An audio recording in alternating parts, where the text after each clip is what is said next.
afunguye ku mugaragaro aya marushanwa ku munsi w'ejo bwatangiraga ubwo ari kumwe na perezida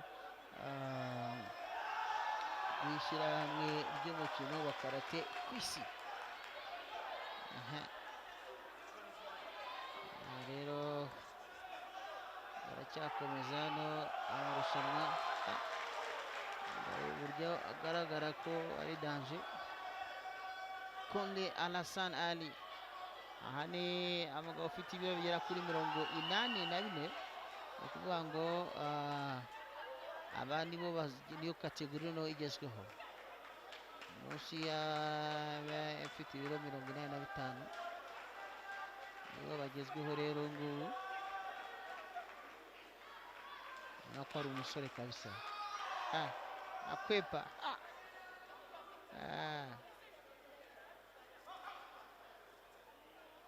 turebe uburyo yataka, arabura no kotoroshera.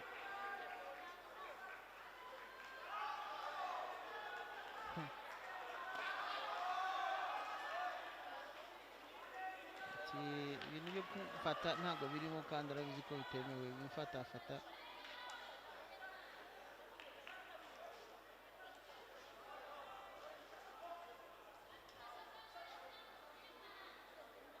Maze kubona inota rye tayari, arabu yamaze kuribona.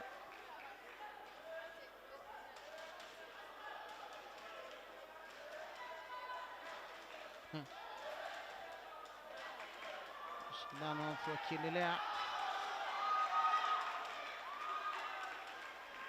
hawa ni wachezaji ambao wana uzito wa kilomita chini uzito wa kilograms ama kilo chini ya 85.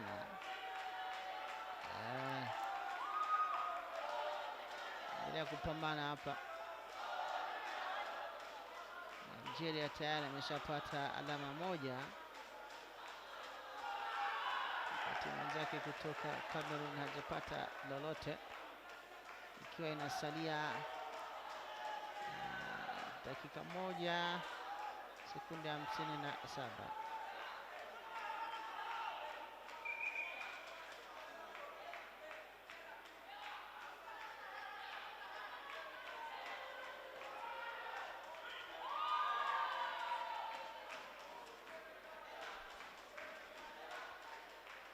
Hapa wanamvalisha vizuri, nikana nguo yake imechanika.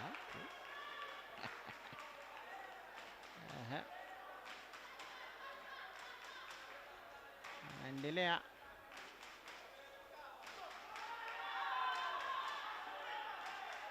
rudi uwanjani tena kupambana na Mkameruni huyu Bwana Ali.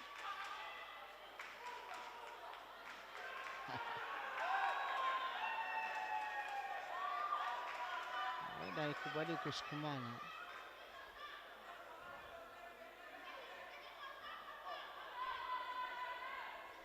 wanacheza na akili sana Waarabu, sio kuvamia ovyo sana. Wao wanacheza wakitumia akili sana.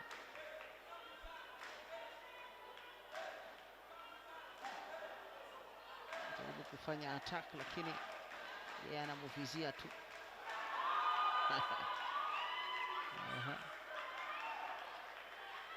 Anaangalia nitapiga wapi, taingia kivipi, kujaribu kupandisha mwereka.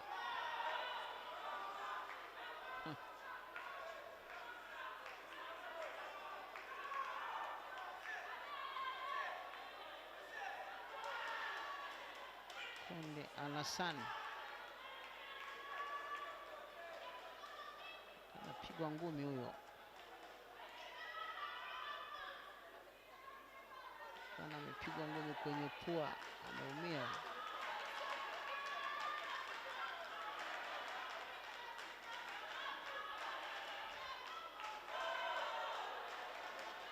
Rero ego hai warning, yasigaye iminota 2 n'amasegonda ya Algeria tayari yamaze kubona amanota ye abiri, kubona amanota ye abiri bisaba timing, ikina bakinisha ubwenge,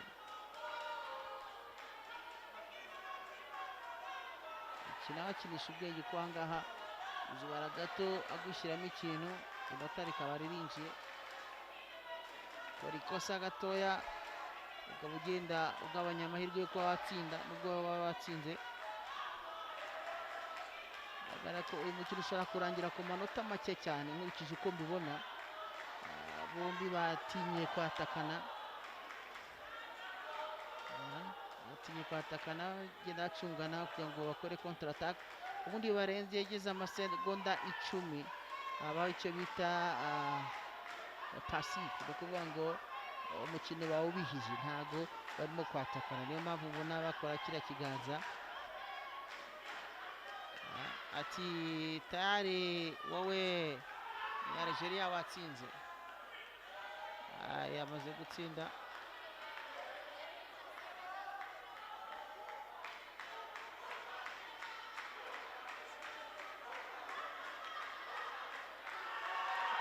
Agiye